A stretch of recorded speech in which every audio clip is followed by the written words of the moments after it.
is chapter 18. This is the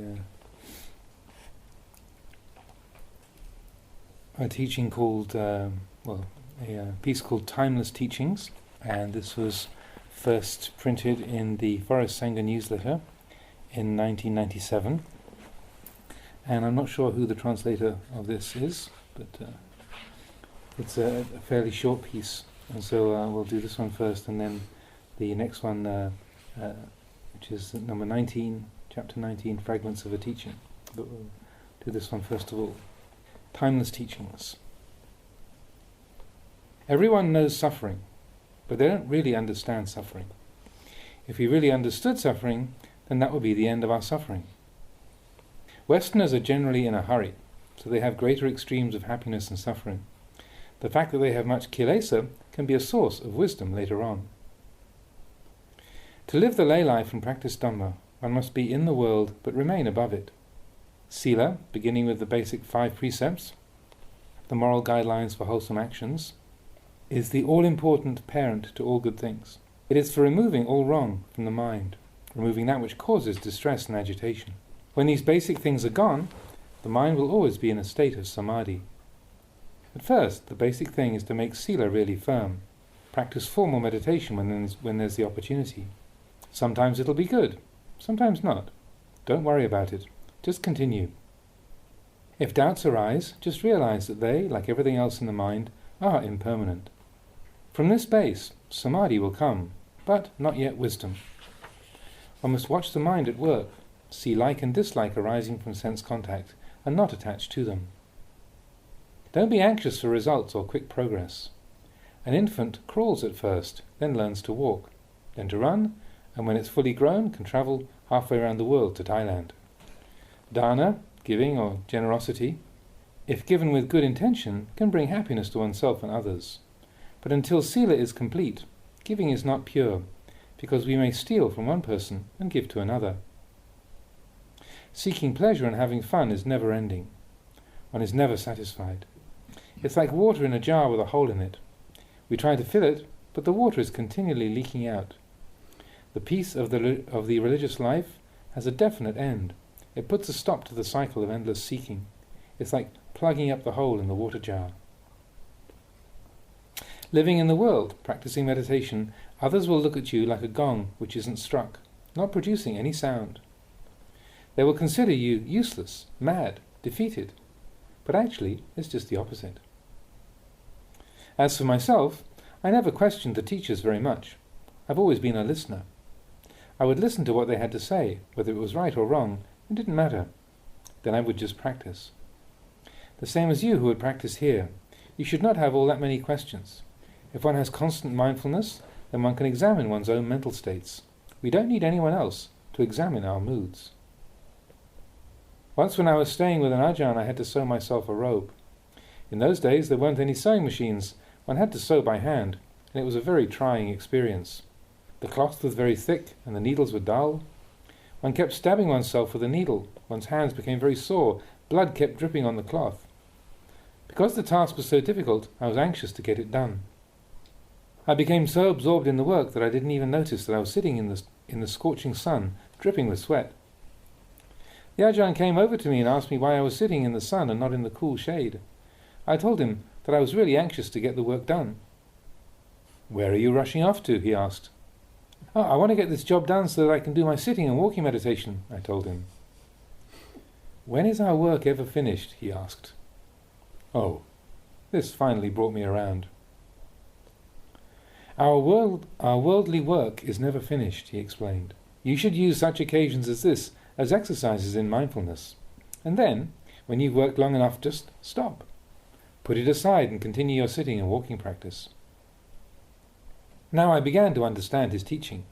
Previously, when I sewed, my mind also sewed, and even when I put the sewing away, my mind still kept on sewing. When I understood the Ajahns' teaching, I could really put the sewing away. When I sewed, my mind sewed, but when I put the sewing down, my mind put the sewing down also. When I stopped sewing, my mind also stopped sewing. Knowing the good and the bad in travelling or in living in one place, you don't find peace on a hill or in a cave, You can travel to the place of the Buddha's enlightenment without coming any closer to enlightenment. The important thing is to be aware of yourself, wherever you are, whatever you're doing. Virya, effort, is not a question of what you do outwardly, but it's just a constant inner awareness and restraint. It is important not to watch others and find fault with them. If they behave wrongly, there's no need to make yourself suffer. If you point out to them what's correct, and they don't practice accordingly, leave it at that. When the Buddha studied with various teachers, he realized that their ways were lacking, but he didn't disparage them. He studied with humility and respect for the teachers. He practiced earnestly and realized their systems were not complete. But as he had not yet become enlightened, he didn't criticize or attempt to teach them. After he found enlightenment, he recalled those that he had studied and practiced with and wanted to share his newfound knowledge with them.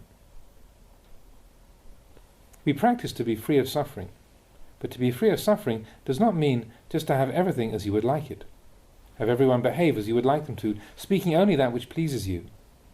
Don't believe your own thinking on these matters. Generally, the truth is one thing and our thinking is another thing. We should have wisdom in excess of thinking. Then there is no problem. When thinking exceeds wisdom, we're in trouble. Tanha, in practice, can be friend or foe. At first, it spurs us to come to practice in the first place. We want to change things, to end suffering. But if we're always desiring something that hasn't yet arisen, if we want things to be other than they are, then this just causes more suffering. Sometimes we want to force the mind to be quiet, and this effort just makes it all the more disturbed. Then we stop pushing, and samadhi arises. And then in the state of calm and quiet, we begin to wonder, what's going on? What's the point of it? Then we're back to agitation again.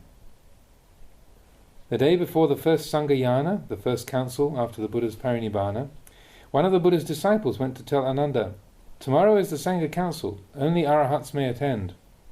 Ananda was at this time still unenlightened, so he determined, "Tonight I'll do it." He practiced strenuously all night, seeking to become enlightened. But he just made himself tired, so he decided to let go, to rest a bit, because he wasn't getting anywhere for all his efforts. Having let go, as soon as he lay down and his head hit the pillow, he became enlightened. External conditions don't make you suffer. Suffering arises from wrong understanding. Feelings of pleasure and pain, like and dislike, arise from sense contact. You must catch them as they arise, not follow them, not give rise to craving and attachment, which is in turn causing mental birth and becoming. If you hear people talking, it may stir you up. You think it destroys your calm, your meditation. But you hear a bird chirping and you don't think anything of it. You just let it go as sound, not giving it any meaning or value. You shouldn't hurry or rush your practice, but must think in terms of a long time. Right now we have new meditation. If we have old meditation, then we can practice in every situation, whether chanting, working or sitting in your hut.